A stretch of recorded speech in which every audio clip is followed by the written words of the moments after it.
couple of minutes to go to the start of the qualifying hour at Monaco. McLaren's David Coulthard hasn't finished here in 4 of the last 5 races, but he's looking good at the moment, quickest in the second session. David, it's the big one, the Monaco Grand Prix. They say the grid positions are all important here. Does that make this session the toughest of the year? Definitely, it is very important, but as you saw last year, even though Mika was on the pole, he ended up, I think, in 3rd place, so a lot can still happen, but nonetheless, you really want to try and get your qualifying right here. What's the key to a good time at Monaco? And don't just say driving fast.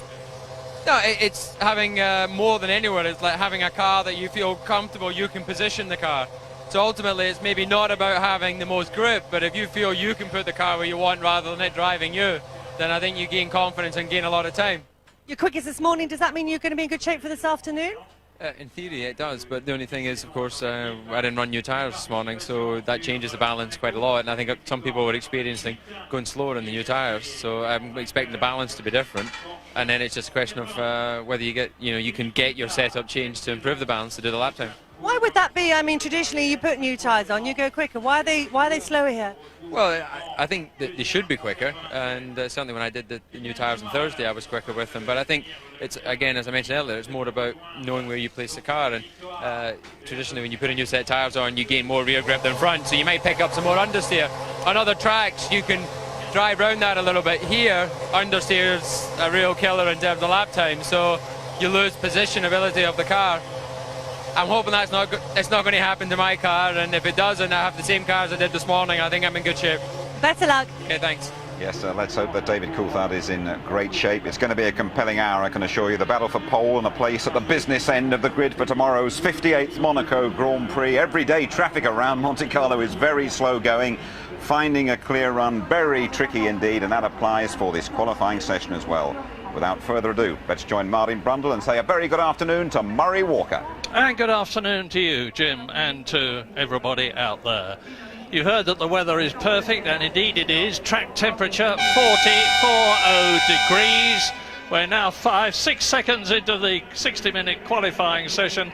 What we haven't said really is quite why it's so important to get pole position or get on the front row of the grid here in Monaco. It's because that Saint-Devote corner, the very tricky 55-mile-an-hour right-hander where there's only one lane through, immediately follows the start. And this circuit is so narrow that a lot of circuits are finding it extremely difficult to get past on. But this one is virtually impossible unless you get help from the man in front, and he's not going to be doing that too much.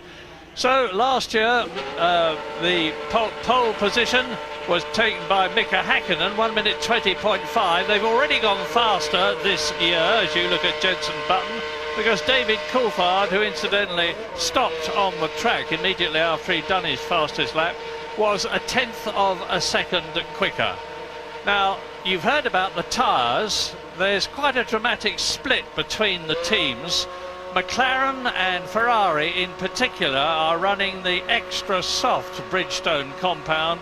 Most of the rest, but not all of them, are on the... sorry, I've got it the wrong way around. They're on the soft, and most of the rest of them are on the extra soft compound. They're very close in performance, but it may be that the decision one way or another could swing things, because tomorrow they have to use the same tyres that they're using here today in qualifying. It's the usual question, who's going out first? And normally it's the Minardi team. I was talking to Mike Gascoigne just before I came up to the commentary box, and he is the designer of the Jordan team. And he was saying he thought it would be about 10 minutes before anybody significant came out at the very earliest, and that the Minardis, as usual, would be out first to help clear the track. But it's going to be very, very congested in the closing minutes of this session as Mika Häkkinen walks out. Of course, he's one of the only 2 winners here this year, because he won in 1998. And Michael Schumacher is bidding to match the great Graham Hill's 5 victories at Monaco, in which case he would be just 1 victory behind the even greater Ayrton Senna. So, what are your guesses about qualifying, Martin? Well, David Coulthard touched on it when he said that some of the teams have found they've put new tyres on and gone slow, which is very, very unusual here in Monaco. And we're going to see which of those teams were thinking on their feet this morning and went out and scrubbed and used them. Some of the tyres that have done 20 laps have been faster. The rubber wears down, almost down to a slick actually, and I think that's why they're finding it better on those older tyres. But the FIA, of the 8 sets they're allowed to take forward into the rest of the weekend after this morning's free practices for qualifying, warm-up and the race, they're allowed to take 8 sets forward. The FIA nominate 4 of those sets. So if somebody thought to use one of their qualifying nominated sets this morning, then I think they're going to have quite a big advantage this afternoon. But that would be a very unusual thing to do, and I think the teams didn't realise until very close to the end of the practice sessions that in fact old tyres were better than new ones. So it's going to be fascinating to see who was able to get on top of that. I don't think necessarily McLaren were able to scrub many tyres in. It's interesting to see if Michael Schumacher thought about it. We'll have to wait and see. Well, let's have a look at what's happened so far. We've had 4 practice sessions, 2 1-hour sessions yesterday, 2 45-minute sessions today. It's the last one today that really matters, because by then the track had been well rubbered in, the teams had been out, they got their setups done, and they were setting up their cars in the final session this morning for this qualifying session. And David Coulthard was just 1/5 of a second faster than Michael Schumacher, who was on the front row of the grid with Häkkinen last year. But very significantly, Jarni Fisichella, the Benetton driver, was well up. He was 3rd fastest, and he's a man who absolutely loves this track.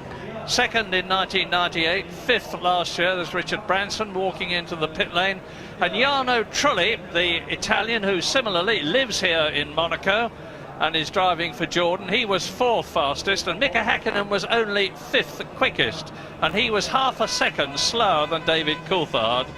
Now, what's happened to the Jaguars, I can hear you asking. Well, they've done better here than some people were expecting them to do, but nevertheless they were out of the top 10, down in 12th and 13th positions, Eddie Irvine and Johnny Herbert. Jenson Button, who was absolutely superb here, he was talking earlier on about Sir Frank Williams and who's going to get the drive next year, Montoya or him. Well, he's been driving superbly here. He's actually quickest for one of the sessions for part of the time, but he couldn't get traction today with the Williams, and it's going to be interesting to see how it goes. And we got news from James Allen at Williams. Just illustrating what Martin was talking about, actually, Murray. It's just showing, look at these tyres here, the Bridgestone tyres. That's a pretty much a new set. You see, it's hardly worn down at all. And this is a set that's worn down more or less to a slick. Well, Ricardo Zonta, to prove me wrong, I was expecting the Minardis to go out first, but Ricardo Zonta, the Brazilian driver who was 19th quickest this morning, goes out in the Honda-powered VAR and chases up towards the Hotel de Paris, round Massenet, the left-hander, into Casino Square, and then down towards the Mirabeau. It's always confusing, this, for a driver. When a session first opens here in Monaco, the marshals tend to hang their flags over the side to say this is the marshal post around the racetrack. The yellow lights flash and you think, well, has something happened up front? It's easy for Zonta to know that he's the only man on the track at the moment, but when you come out a little bit later on, there's this curious period while they're showing you the flags. There's the man holding the green flag now, but it's very particular to how the marshals act here in Monaco. But of course, virtually all of the corners you arrive at blind, so they do need to give you more warning here than anywhere else. Only 18th and 19th fastest this morning, the 2 BAR Hondas of Jacques Villeneuve, the 1997 world champion. Is he going to be moving next year? And Ricardo Zonta coming into the swimming pool section, which is one of the things that makes this Monaco circuit so utterly distinctive and unique. And he will come out of it and go down to the Rascasse, one of the 2 slower corners on the circuit, at about 115 miles an hour. He turns round the Rascasse now. Now he's coming through to start his quick lap with a completely clear circuit. His time this morning was 1 minute 23.088. So, Saint-Devote climbing up towards Massenet. The first split, this circuit, like all of them, is split into 3 sectors for timing, and the first split is just before the Mirabeau, the right-hander, which you come out of Casino Square, drop down past the Metropole Hotel on the left, and Ricardo Zonta 21.866. down to that the most famous site in televised Formula One, the Grand Hotel hairpin. Yes, and he outbraked himself in the Grand Hotel. He's not able to take any kind of speed through the apexes as Zonta. He was already 1.2 seconds down on a good first sector time from this morning's practice session. So both the BAR drivers struggling. Villeneuve, traditionally, his teammate, does not like this place, which is surprising.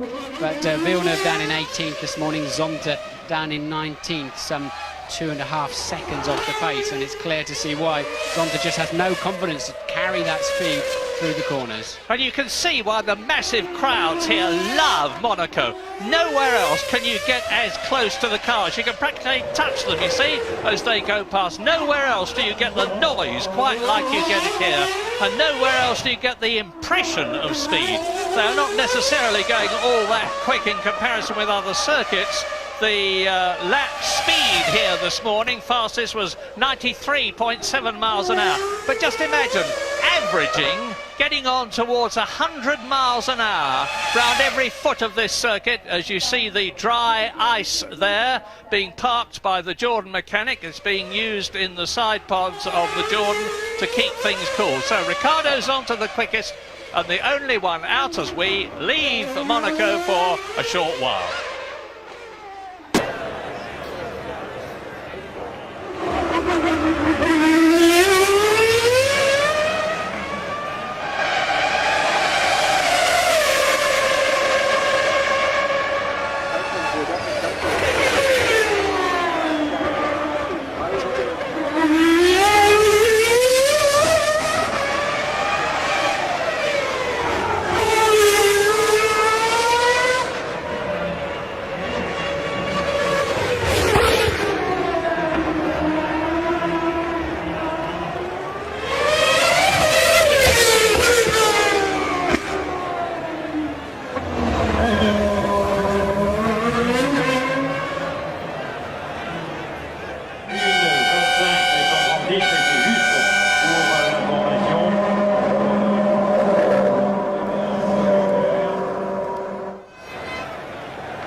Pour chaque pilote selon donc les circonstances.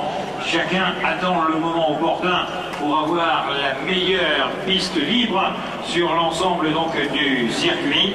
Et ici à Monaco, il faut être toujours donc très précis pour avoir le meilleur avantage, surtout quand on essaie de réaliser.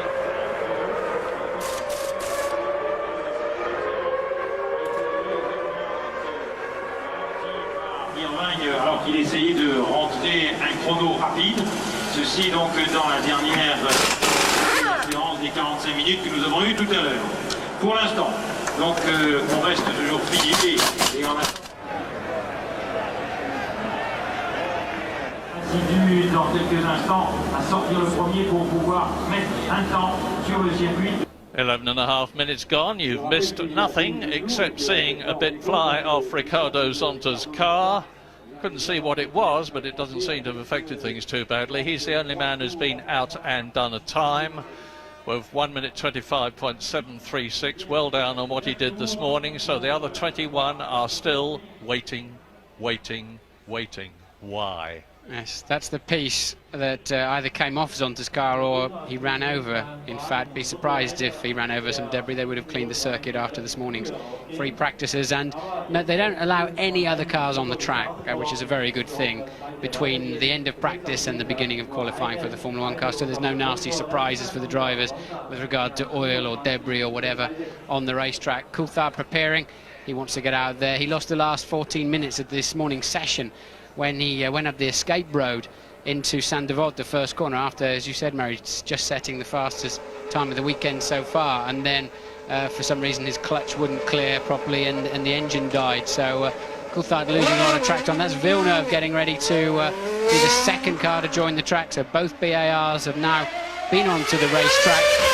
And, well, Villeneuve's just been struggling, like his teammate, to get any kind of lap speed out of that BAR. So you'll see the drivers looking calm and cool, but let me tell you, without doubt, this is the most nerve-wracking hour of the entire year, for my money anyway, as a Grand Prix driver. This is the one that really matters in terms of grid position, in terms of kudos or whatever, to be on the front row here. And well, I always found this hour so thrilling, yet so nerve-wracking. Well, you saw David Coulthard putting something on his knees, looked like 2 pairs of outsized bicycle clips. They were anything but. They were knee pads, because inside the carbon fibre cockpit, which is tremendously hard, it is a very, very tight fit indeed. And you need, hello, that looks like Villeneuve's car with I saw a puff of smoke, in which case he's turned off at the portiere. Here's a replay. And sure enough, the BAR comes down and Jacques Villeneuve turns off the track at the portiere, down towards the Beach Plaza Hotel. Well, that was a very short run for the Honda, less than 1 lap. And he'll now have to get out of the car and run through the tunnel and round the swimming pool and get back into the pit lane to get into the spare BAR, which hopefully, I'm sure, has been set up for him as the scene. Oh, take your hands off me, my man. Yes, he's got to find him. That's as far away from the pits as you can get. Jack, very mature there, actually pulling his car well out of the way so he didn't hold up anybody else or hold up the session. But you can get through the middle of the town. Jack will know, he lives here, so he's as well equipped as anybody to know how to get back towards the pits. And it so often happens actually where the car's been running fine, then it's had a couple of hours cooling down, and you go out for your out lap or your first flying lap and the engine blows up as it's gone through another heat cycle. It's amazing how often that does happen. And Michael Schumacher, with his new helmet colours, getting in the car. Now apparently that's because he's got a new visor that enables him to see much better, gives him a wider vision apparently. Presumably that means so he can move across the road more often and block the others. But also he apparently was getting quite often mistaken for Rubens Barrichello. Now if he wanted to have people recognise him in their mirrors, he needed to choose a colour that did not blend in with his Ferrari. The man who had it best sorted was the great Ayrton Senna, of course. His helmet positively leapt out and came into your mirrors as he was on a qualifying, as on a pole position lap. So Michael very much now blending into his car. I'm amazed that Michael Schumacher has prepared to have his helmet livery changed and not require Rubens Barrichello to get his helmet livery changed.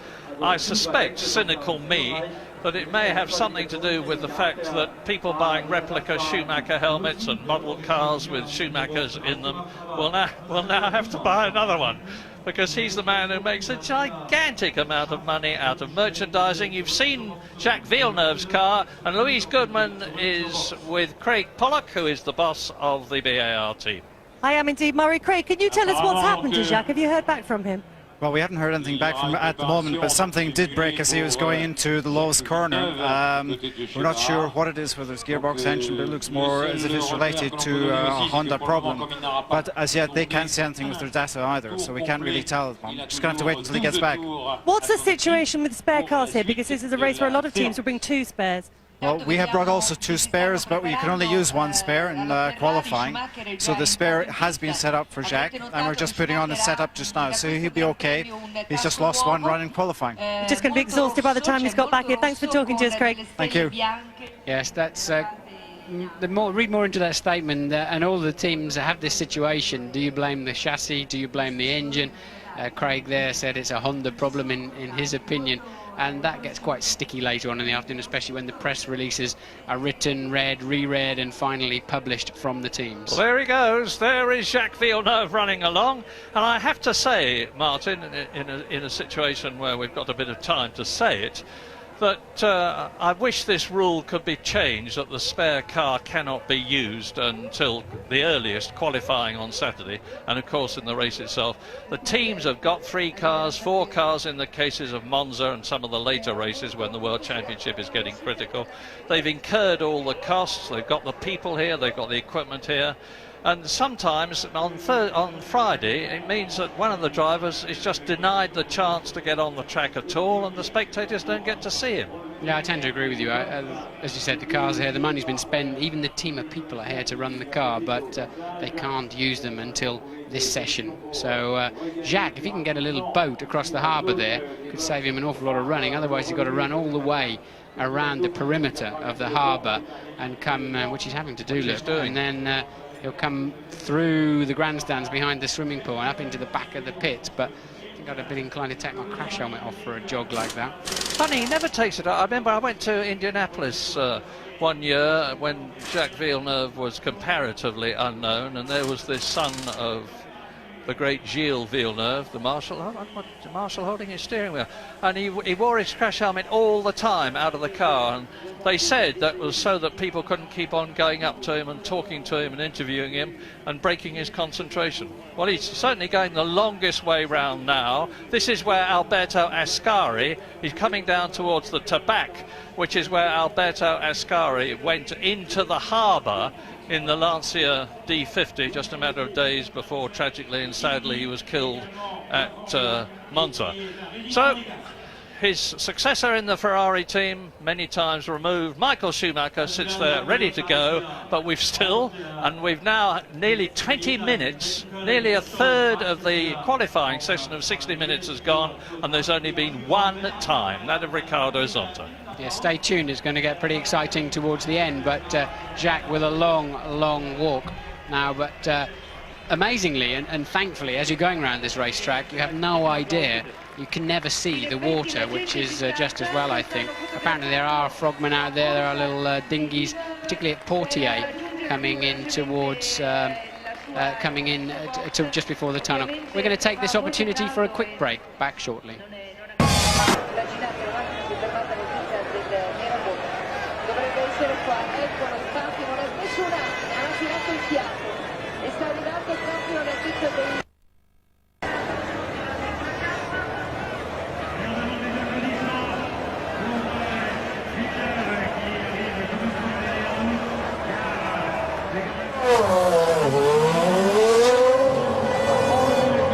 Qui revient au pas donc de course, je peux vous dire que la concentration et le rythme.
Into the 60-minute qualifying session for tomorrow's Monaco Grand Prix. Unbroken viewing from now on as Pedro Diniz, who has also been joined on the circuit by Jos Verstappen behind him in the arrows, takes the Grand Hotel hairpin. It's been renamed, it used to be Lowe's hairpin, and before that, before the hotel even existed, it was the station hairpin. Into the and through the unique tunnel they do 160 miles an hour as they exit that tunnel. This is where Alexander Wurz went off in the Benetton, but Pedro Diniz keeps on through the comparatively new chicane and round the swimming pool section down to the Rascasse. Is he going to move up ahead of Ricardo Zonta, who is the fastest man so far? Well, he's been faster than Zonta in both the first two sectors that he's completed of this quick lap so far. So I think there's no doubt about the fact that he's going to be provisional pole position holder for a very short time as he fishtails out of the gasworks corner that it used to be, nearly 1.8 seconds faster than Ricardo Zonta. But meantime, behind him, Jos Verstappen in the arrows is going quicker still, and David Coulthard is out on the track. Now, that is the fastest man that we had this morning, and James is at McLaren. Yes, as you say, David Coulthard has just left the McLaren pit, but so too has Mika Häkkinen. And Martin was dead right at the beginning of the show when he said watch out for who's on new tyres and who's on used tyres. Coulthard, as you say, had to go out on new ones, but Häkkinen has managed to scrub some in. So it's a used set of tyres he's going out on. Häkkinen on his hot lap now. Well, I would be very surprised if one of three men is not on the pole position at the end of this session, those three men being Michael Schumacher and the two McLaren drivers, Mika Häkkinen and David Coulthard. All three of them are on the soft as opposed to the extra soft compound Bridgestone tyre, and Jos Verstappen goes fastest, 1 minute 22.9, which is 0.3 of a second slower than he went this morning. And in the background you saw Johnny Herbert in the green and silver Jaguar with his red topped helmet. He is out. Alexander Wurz is out. This is David Coulthard going through down towards past the harbour on the left into the Rascasse, which he takes at about 30 miles an hour on the apex, and Coulthard comes through, and this is actually his fast lap starting now. Sainte Devote, look at this as he climbs up towards Massenet, the left-hander. This is the highest point of the circuit. Round Massenet, it's about 85 miles an hour on the apex, now into the right-hander at Casino Square. Plunge down, the Metropole Hotel on the left, turn 4, 40 miles an hour on the apex, down towards the hairpin at the Grand Hotel. First gear, 15 miles an hour on the absolute apex, but not for very long. Accelerate up towards the Portier and now into the tunnel. And he's far faster than anybody else has been so far. His first sector was no less than 0.7 of a second faster than the next fastest so far. Into the chicane. There's a slower car in front of him, but I don't think it's going to hold him up. No, he pulls over and lets him through as he goes into Tabac, and it's Mika Salo in the Sauber that's moved over. Look at the speed as they go through the swimming pool section. Left, right, right, left, down to the Rascasse again. Coulthard's fastest time this morning, 1 minute 20.4, 1/10 of a second faster than last year's pole position by his teammate Mika Häkkinen. And he's by far the quickest, 1 minute 20.9, which is 1.2 seconds faster than Verstappen, who's second. Diniz is third, Button is third. Yes, I think you find that's a 1:21.3 there for Coulthard Murray, but it is provisional pole position.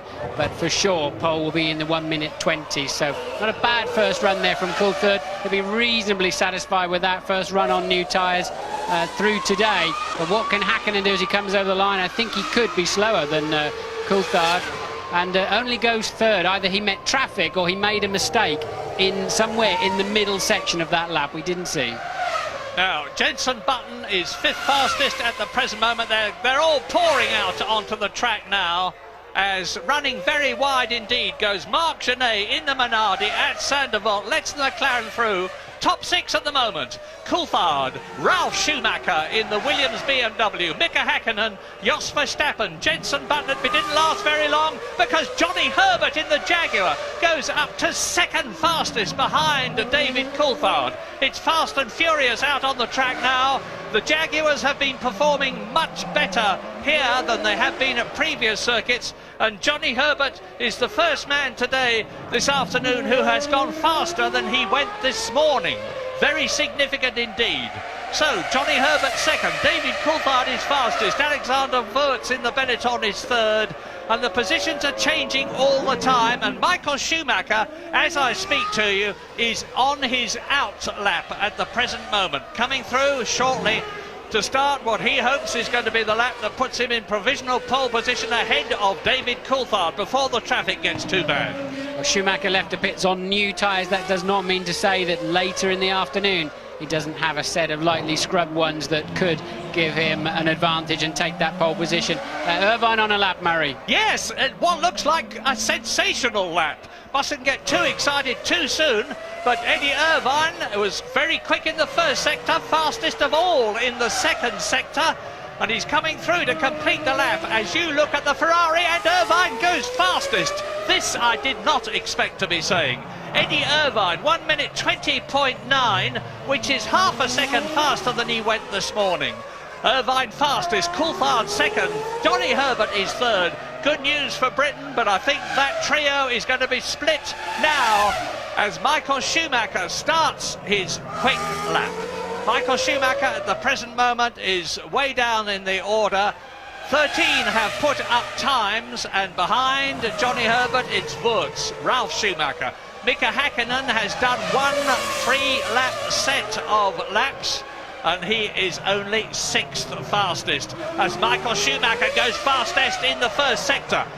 A superb 4/10 of a second in one sector, faster than Eddie Irvine. Remember, last year's pole position time by Mika Hakkinen. Oh, Michael running wide at Porte. They had to get out of it, Murray. Just slapped the barrier with the left rear, cost him time. I don't think it would have done any damage to his car, but surely it cost him a lot of time in the mid-sector. But he had so much in hand. The car looks supremely well balanced. Michael Schumacher now through the section where he has been traditionally quick through the weekend, and second sector coming up now. He certainly lost a little bit, but he still looks on target despite having to get out of it in Portier. Oh, and another near miss on the exit of the swimming pool there as he heads into Rascasse. 2 corners to go. That traffic will not slow him. And he's going to be fastest, I think, because he was still 3/10 of a second faster than Eddie Irvine at the completion of the second sector. And yes, 1/10 of a second faster. Michael Schumacher, provisional pole position. We've had half the session now. We've got just over 29.5 minutes left out of the 60. Schumacher is fastest, and not only that, but he is 2/10 of a second faster than last year's pole position, 1/10 of a second faster than that magnificent lap by Eddie Irvine. And here's a replay. Michael on the right line, but gets on the power too early. Look, back end steps out, and a little tap on the barrier, just about got away with it. Bent suspension? No, I think he'll be all right on there because it was a totally lateral energy, and I think he'll be absolutely fine. It's when you start dragging the suspension down the barrier, it breaks like an egg, but that I think Michael will get away with. Well, here are the drivers who have not put up a time so far. Jarno Trulli in the Jordan, Rubens Barrichello in the Ferrari, Heinz-Harald Frentzen in the Jordan, and Jean Alesi in the Prost, who was a superb 7th fastest this morning. Michael Schumacher coming through and completing the lap, and significantly he seems to be as we watch Rubens Barrichello, who is now 3rd quickest. Ferrari fastest Schumacher, Jaguar second Irvine, Ferrari 3rd Barrichello. The fastest McLaren is David Coulthard in 4th position, and Jarno Trulli goes quickest. Jarno Trulli, who was so good this morning, 4th fastest in the Jordan, got it set up beautifully. 1 minute 20.7, that is 54 1/1000ths of a second faster than Michael Schumacher, and the Ferrari mechanics are gathering concernedly round their garage. Yes, I'd like to see Jordan and Jaguar have a good weekend to make up for a reasonably poor start to the season for Jordan and a diabolical one for Jaguar. It'd be great to see them have a good run here. By the way, Villeneuve did make it back to the pits, looked pretty disgruntled through his gloves on the T-car, gave a fairly firm sign to one of the Japanese engine mechanics, and not at all impressed with having to jog so far back to the pits, having completed just 4 or 5 corners of his afternoon qualifying session. And Frentzen now puts the second Jordan up into 4th place. Yeah, Jordan's looking very good indeed with their Mugen Honda power, and Frentzen is using a different tyre compound from his teammate. Frentzen is on the softer Bridgestone and Jarno Trulli is on the extra soft. But it hasn't made a lot of difference. 0.2 of a second at the present moment. 0.5 of a second, half a second, covers the top 6 as Frentzen pulls off the course. A graphic sight there, just how narrow the pit lane is. It's incredible. You can just stand in one place and see the monitors on the pit wall, see the mechanics working on the cars. Be careful not to get your legs run over. It really is so tight. If you created a blueprint of how a Grand Prix circuit should look these days, and maybe Malaysia would pretty much fit into that, then Monaco would not fit into any single criteria whatsoever of how a modern Grand Prix circuit should be with any of its facilities. But it's still a magnificent place to drive a Formula One car. James, what can you tell us? Well, you're dead right. I'm standing here and these things are flashing past my ankles about 6 or 7 inches away. As you say, it's extraordinary. Nowhere else would you build a place like this. But one of the great things about it, though, from my point of view, is that I can actually see and get very, very close to the cars. The only time of the year that you can do that during qualifying, and it's really electric. Schumacher's just come in. No obvious signs of damage to that rear suspension. But what's interesting is he's wiped some of the lettering, the Bridgestone white lettering, off the side wall of the tyre. I remember Nigel Mansell was saying to me years ago, the only way to be fast around Monaco is to wipe the letters off the side of the tyres. I took that as being bravado, and certainly in Michael's case today, it's obviously because he's hitting the barriers, but I think we will see that later on in qualifying. 26 minutes to go. It's not all that early in the session, and at the present moment the 2 McLarens, David Coulthard is in 6th place and Mika Hakkinen, with 3 laps completed and 9 to go, is down in 11th place. I have absolutely no doubt that he will be very, very much higher up at the end of the session, but will he be high enough? At the present moment it's Jarno Trulli and Michael Schumacher on the front row of the grid. Eddie Irvine on the second row of the grid with Heinz-Harald Frentzen.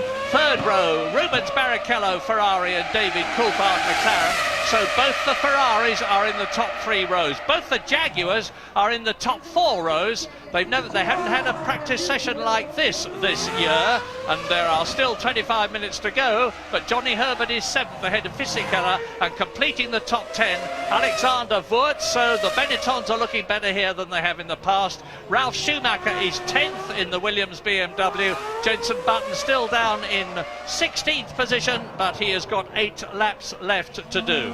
Yes, it was curious with Jenson. He was very quick straight out of the box on Thursday, but it hasn't really dramatically improved since. He's now into the 22, so plenty there, I think, to find for Jenson Button. Saint Devot, Pedro Didiz, Sauber. Ferrari engine, although it's badged as a Petronas, it's last year's Ferrari engine, and thundering up behind him, hoping he doesn't catch the Sauber, which will be in his way, is Mika Hakkinen in the McLaren. Look for him coming into...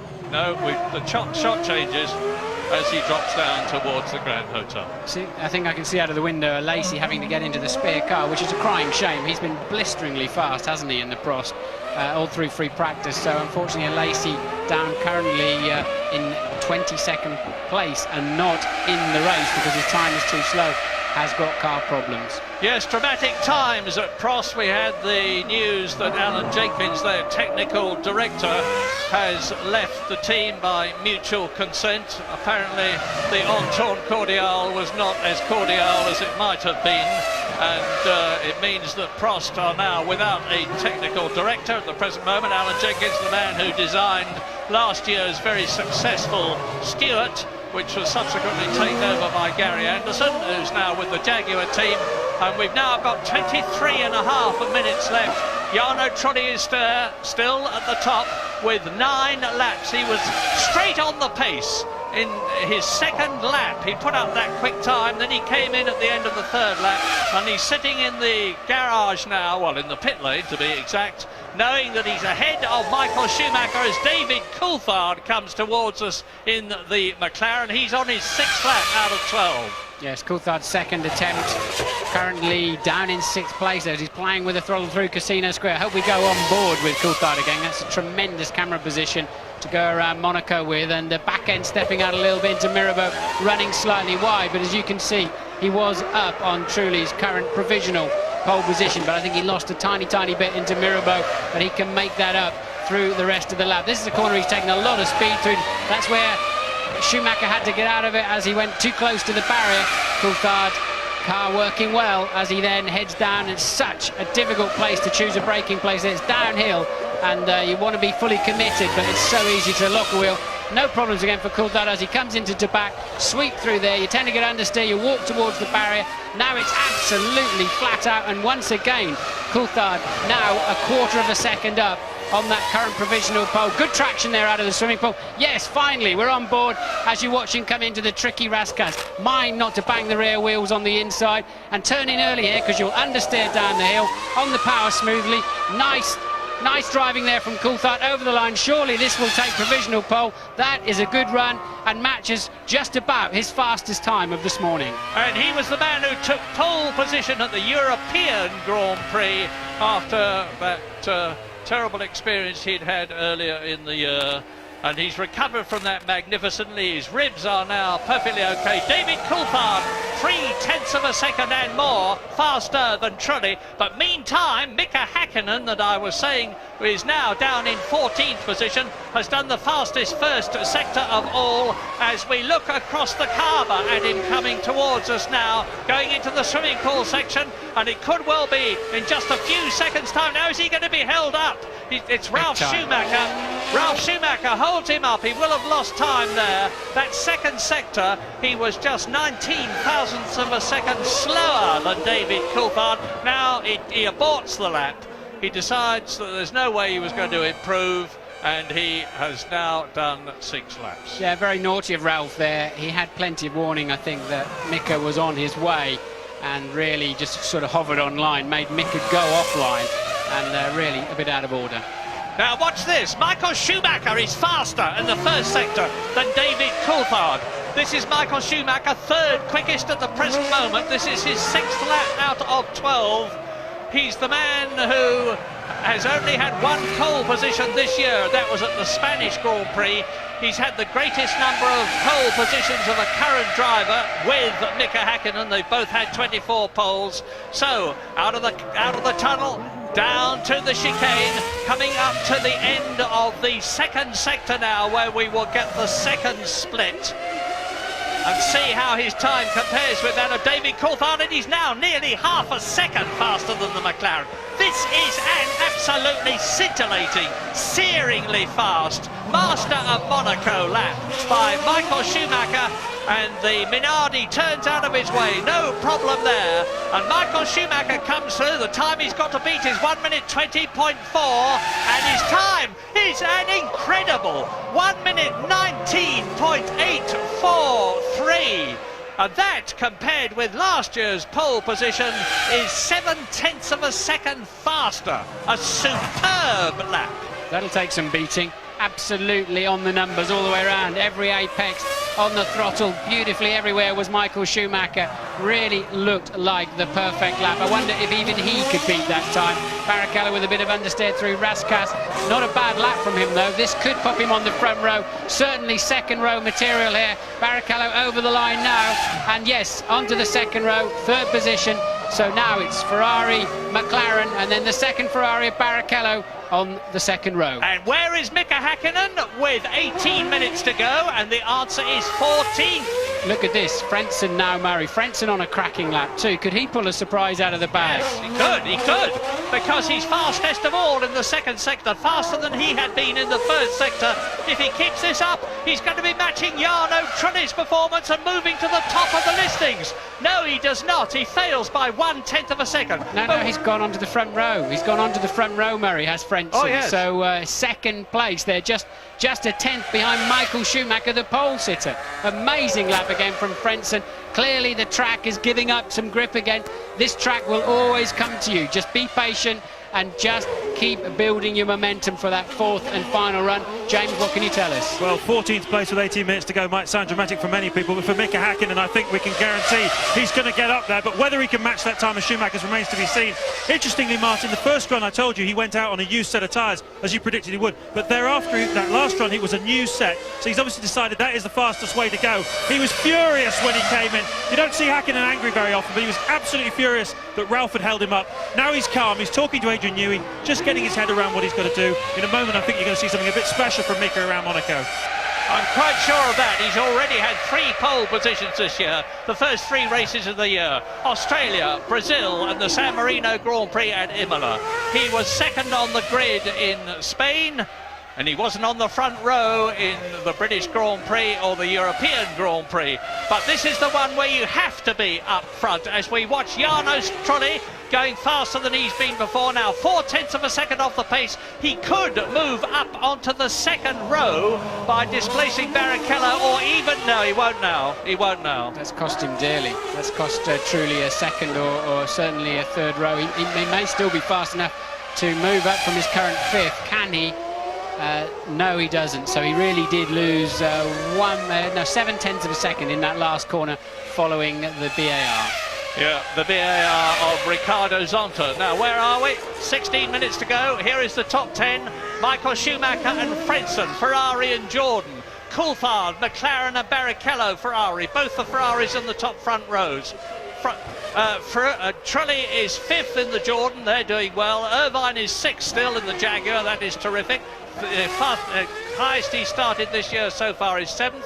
Alexander Wurz is 7th, and his teammate Fisichella is 8th. Mika Salo, an excellent 9th for Sauber. Jenson Button in the top 10 is in 11th position, and his teammate Ralf Schumacher is down in 15th place. Yes, Jensen suddenly found a lot of time. He just slipped back to 11th as Alesi puts a quick lap in, but Jensen now finally broke out of the 22s, deep into the 1-minute 21s, and that's helped him a great deal. But right now, Murray, the Germans once again have got their towels on the front of the grid. Schumacher and Frentzen, and then they've got a full half second to David Coulthard. Well, Mika Häkkinen has got plenty of time. He's still got 15.5 minutes to come out, and he's got 7 laps he's entitled to do. But he will be coming, hopefully from his point of view, he'll be coming out fairly soon as we look at Ralf Schumacher in the Williams BMW. Look at the high wing on the engine cover. There are all sorts of aerodynamic tweaks here because of the need to get maximum downforce within the limitations of the regulations, which are very strict.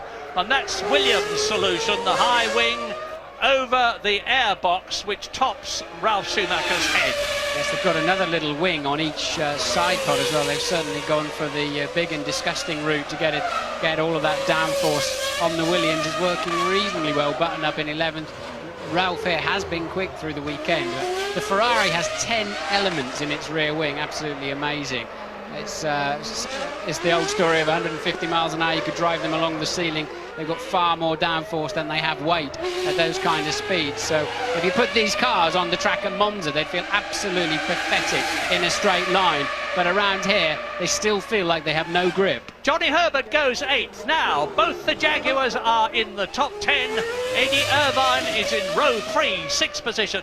Johnny Herbert fighting to retain his place in the Jaguar team, as Alexander Wurz is fighting to retain his in the Benetton team.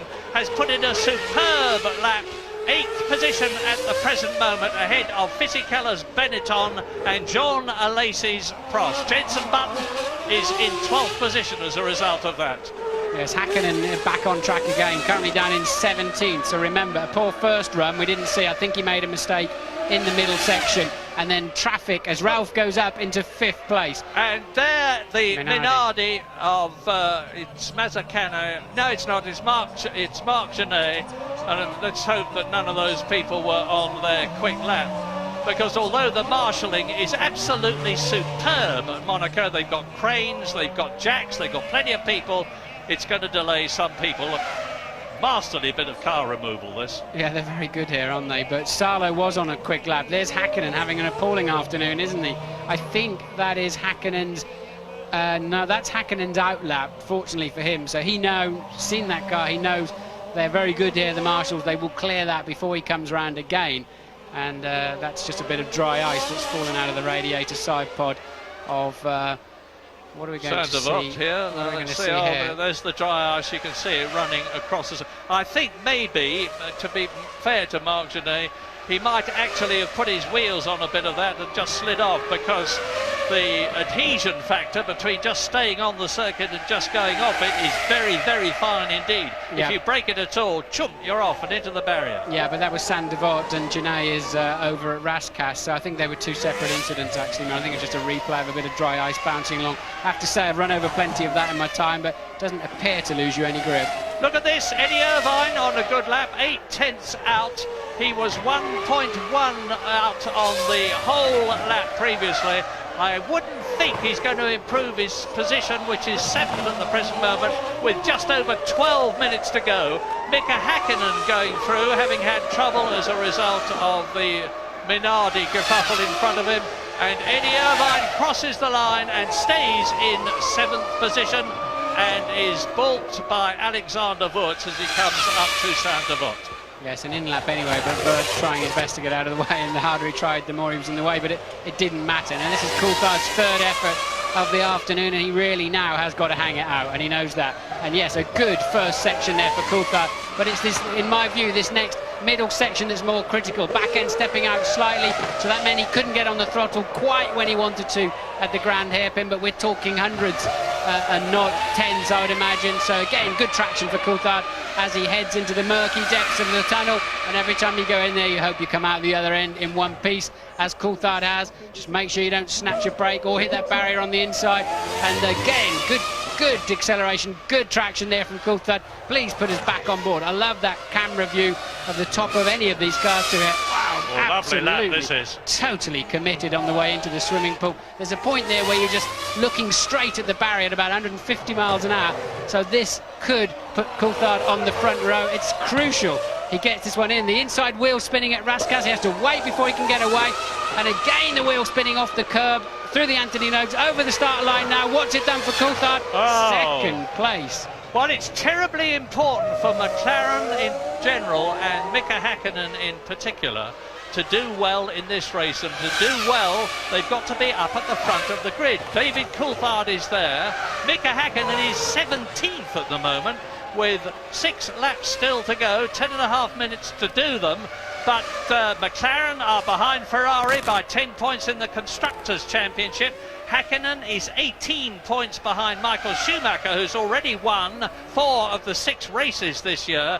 And McLaren have got to do well here at Monaco tomorrow to start getting really right back into the hunt, as you watch coming up towards us and now going away from us and into Massenet, the Ferrari. Well, remember I said I thought Coulthard lost hundreds rather than tenths in grand hairpin, but of course he's only 400ths off of pole position. So all of those little tiny moments where you just walk slightly away from the apex, the perfect ideal line, and there's the difference. It's 400ths of a second off the pole, but at least he's on the front row at the moment. I would think he'd be moderately pleased with that 19.8 as he went over the line. That's a very, very fast time, but not fast enough to beat that man Michael Schumacher. But the circuit is definitely giving up some more grip. And all the 22 drivers so far are well inside the 107% of pole position time that they need to achieve in order to qualify for the race tomorrow. As Michael Schumacher trying to put pole position beyond doubt, because he knows as well as you know and as well as I know that Mika Häkkinen is still going out. Trulli goes fastest. Jarno Trulli now on a 19.7. So it's Trulli, Schumacher, Coulthard, and then Frentzen too is on a good lap in the sister Jordan. But Schumacher's really got the front of this Ferrari working nicely. He can take so much speed through the apex. Much cleaner out of Portier that time as he heads into the tunnel. And Michael appears to have a virtually perfect car underneath him. Can he make it stick? He's up on his own personal best in the first sector of the lap. He's got a short straight, and here comes that's Frentzen coming over the line. We're still watching Schumacher's time. Frentzen goes up into 4th place.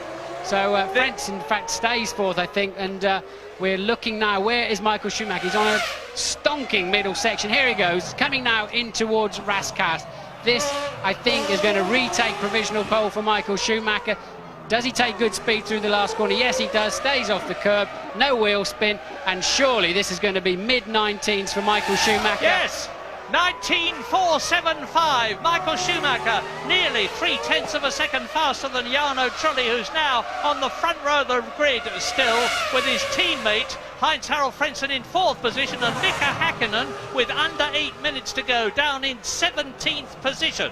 Yes, Häkkinen has only one run left, so Häkkinen now getting in desperate trouble down there. One piece of bad luck with the traffic, or one small mistake from him, and Häkkinen, who is now on that lap, he's done a 20.5 in the first section. That's just 0.2 of a second off the pace. And here's Häkkinen now, and what he is going to do is catch Michael Schumacher, who's on his in lap. But so there's Häkkinen through Portier once again into that tunnel, and where will Michael Schumacher be? He tends to keep a pretty good eye out, does Michael, because what goes around... Oh no, this is Häkkinen. This is Häkkinen's lap going to be spoiled again. Häkkinen desperately needs to move up, and that is the arrows. I can't see whether it's De La Rosa, Pedro De La Rosa losing it at the Rascasse and maybe totally destroying Mika Häkkinen's chances. We've now got just under 7 minutes to go. Mika Häkkinen is on his 9th lap. Look, there he is touring round the Rascasse. Yeah, he's got one more run after this though, Häkkinen. He still has a run left, but for the second time this afternoon he has to abandon that run. So the 2 times world champion last year and the year before, with just one race victory, the Spanish Grand Prix behind him so far, and James Allen is in the McLaren garage. You can just imagine what the atmosphere is like down here at the moment. Häkkinen came in really hot, he's furious again, and Ron Dennis is getting involved as well. It's just luck, isn't it, guys? I mean, that's all it is really here. He's done everything right he possibly could do. He's just been in the wrong place at the wrong time, and that's Monaco in qualifying. It's gone for him so many times in the past. It's going against him now. The mechanics are working very smoothly and efficiently. They're keeping very calm. It's very hot down here. Everyone's just keeping a lid on things. Get Mika out again and get him on the front row of the grid. That's what they're all thinking at the moment. Well, I'm keeping very calm about this, because this is exactly the situation where Mika Häkkinen is always at his best. When the pressure is greatest, the time is least, and the demands are highest, that is when Mika Häkkinen, like the late great Ayrton Senna, will rise to the occasion and produce a lap the like of which you thought you were never going to see in this particular hour. And he's got 5.5 minutes left to do it.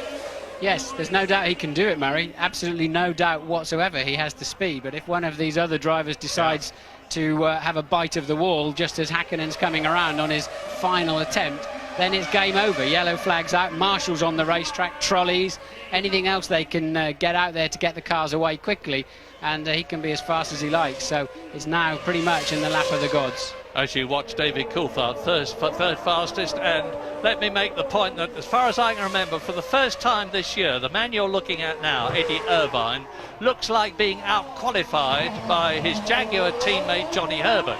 Eddie Irvine is currently in 10th position.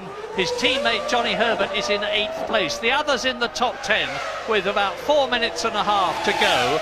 Michael Schumacher pole, yet Trulli second, Coulthard third.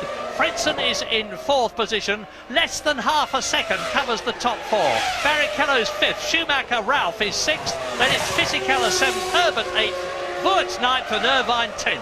Yes, Irvine let off the hook there. When you come, not let off the hook, but the other drivers at least saw him coming. But you come round the pit straight, and it is pretty much blind. And the first thing you see as you turn through Saint-Devot is 3 cars ahead of you coming up the hill, and your heart sinks. But they all got out of the way for Eddie Irvine. But it, unfortunately, is not a particularly blistering first section for Eddie, and he may stay in the top 10, but I don't think this is going to move him significantly up the order.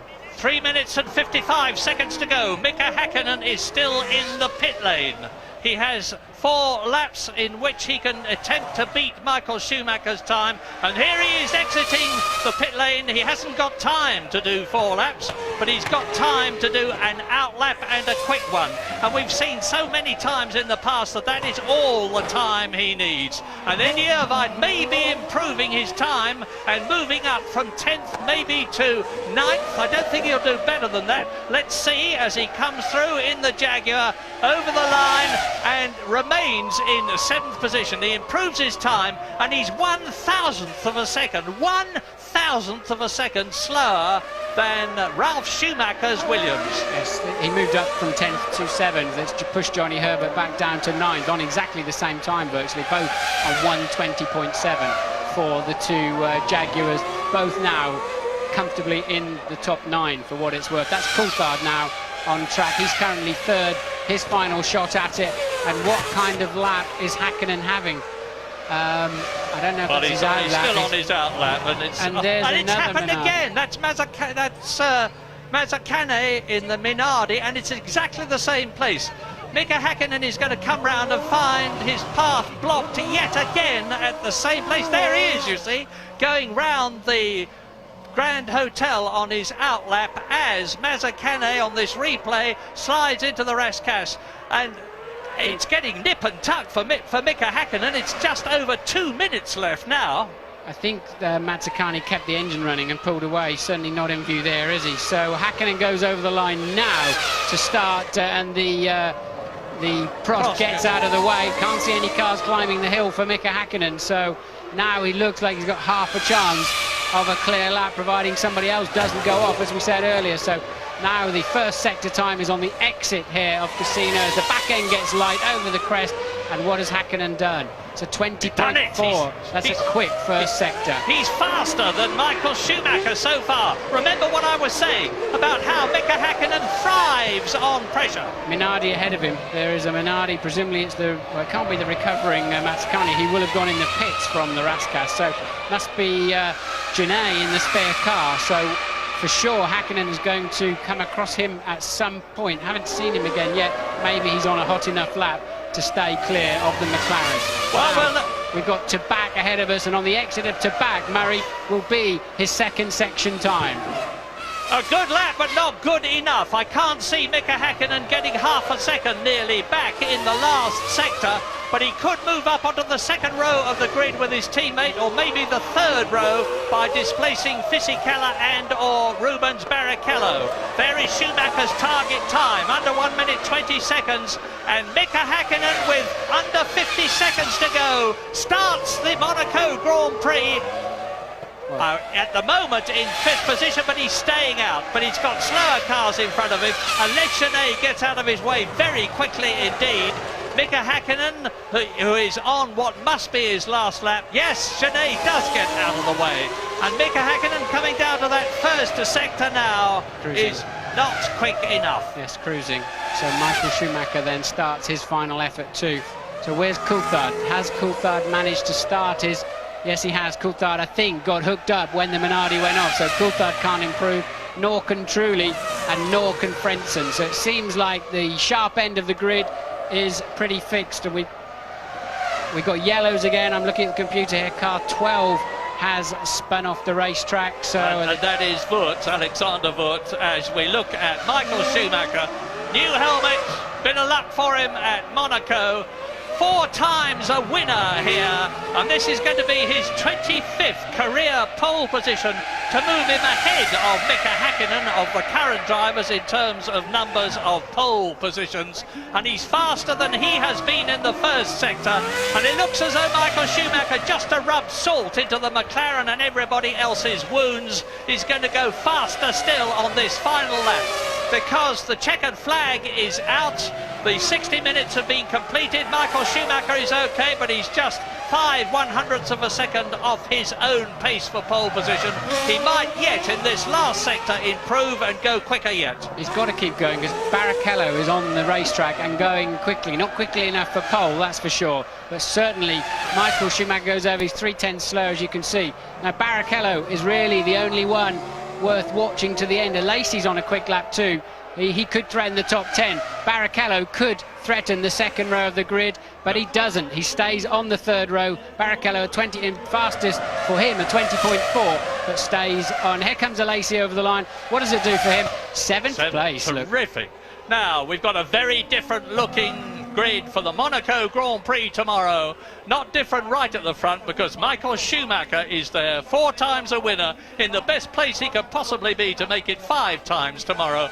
But right up alongside him, Italian Jarno Trulli in the Mugen Honda powered Jordan, This is the highest he's been this season and the highest he's ever been as far as I can remember. David Coulthard in the top McLaren is third and Frenson in the second Jordan is fourth. So both the Jordans are on the front 2 rows. Fifth, right down in fifth position, is 2 times world champion Mika Hakkinen.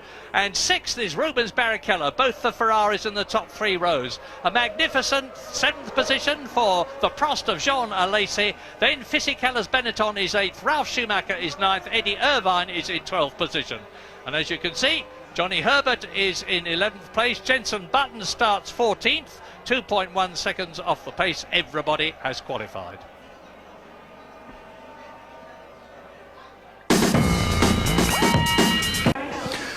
Welcome to the top 3 qualifying drivers at the Monaco Grand Prix for the year 2000. Michael Schumacher, Jarno Trulli and David Coulthard.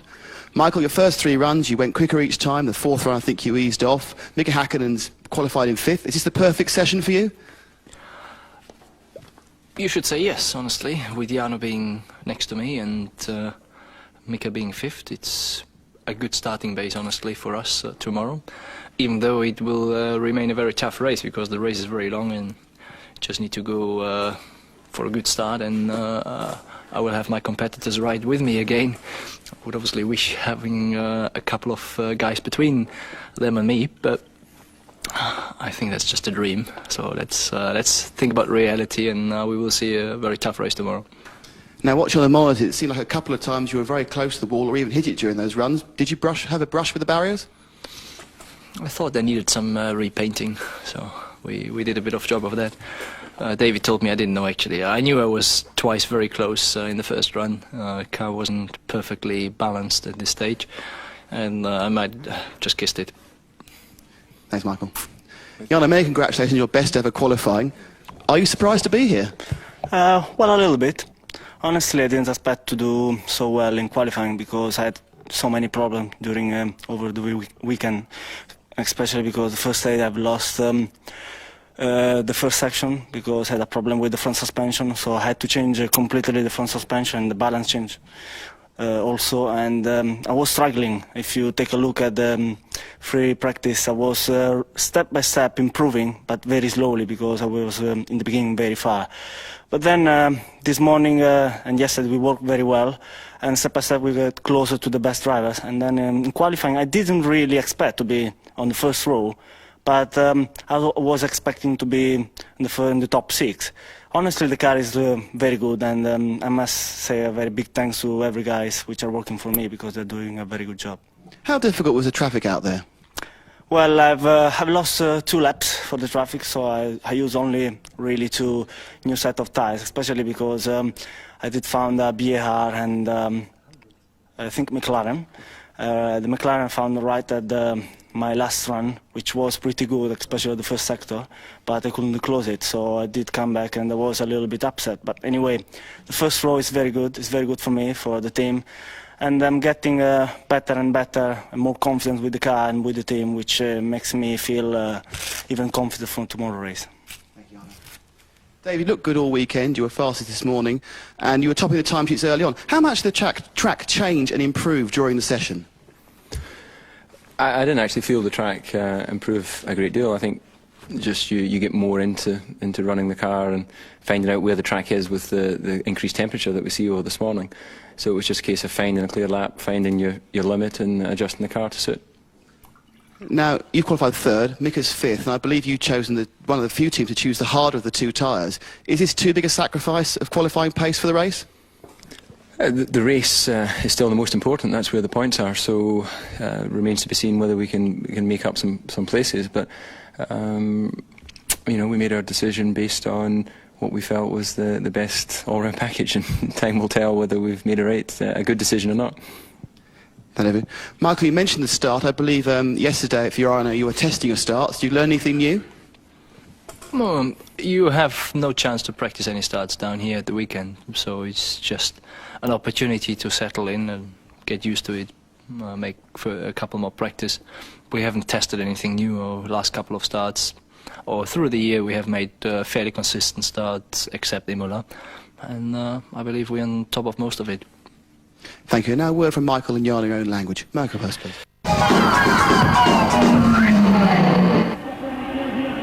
championship leader, the world championship favourite Michael Schumacher, who starts tomorrow's Monaco Grand Prix on pole. But Tony Jardine, there's a bit of a jinx about the pole sitter these days, isn't there? Well, pole sitter hasn't won since Hungary last year, but I mean, it's where Michael Schumacher wants to be. Thing is, everybody else had a day off yesterday. He went back to Ferrari in Fiorano and was testing the fourth car with a new high downforce package for here. We saw him earlier on kissing the barriers. He said that's okay, you can do that in Monte Carlo. You got to remember, Ferrari and McLaren actually run slightly tougher and stronger suspension for a place like round here. Here's his pole lap 10 minutes from the end. This is when he did an incredible 19.4, 10 minutes from the end. Every time he went out, Michael Schumacher looked threatening, didn't he? He's king of Monaco, he's Mr. Monaco. Here we are, back into that provisional pole position at this moment. But he seemed a bit tidier on that lap than he had before, and his commitment when he got sideways, he was smiling there, talking to David Coulthard afterwards, and Coulthard ended up with a third place. Coulthard had been studying videos here of his own backyard, the roads he goes shopping on. He's been trying to get those last thousandths of a second. Mika Häkkinen has been on pole here for the last couple of years. We spoke about it before the start, about the traffic around the streets of Monte Carlo, and Mika, the Finn, he banged straight into it, didn't he? The other thing to take into consideration is the track gets quicker all the time as the more rubber goes down, the temperature changes. Now, this is Ralf Schumacher. He gets stuck behind Ralf Schumacher on his flying lap. See him getting sideways there, Mika Häkkinen coming out, and he aborted that lap. A little bit later on, one of 4 stoppages, Della Rosa going off there at Rascasse, and again he has to abort, and it means that he has to go back in, and with 3 minutes left, poor Häkkinen going out and eventually salvages 5th place. That says a lot for Mika Häkkinen, that he can get it back up the grid that far. Okay, an excellent day here for the Jordans, with Trulli in 2nd place, Frentzen in 4th. Let's have a word with team boss Eddie Jordan. We had a very nice spot of dinner with him a couple of nights ago, and here he is chatting to Louise. Eddie, what a session. You were getting so excited, I thought you were going to bounce off the pit wall at one point. I was a little concerned because there's a lot of traffic and anything can happen.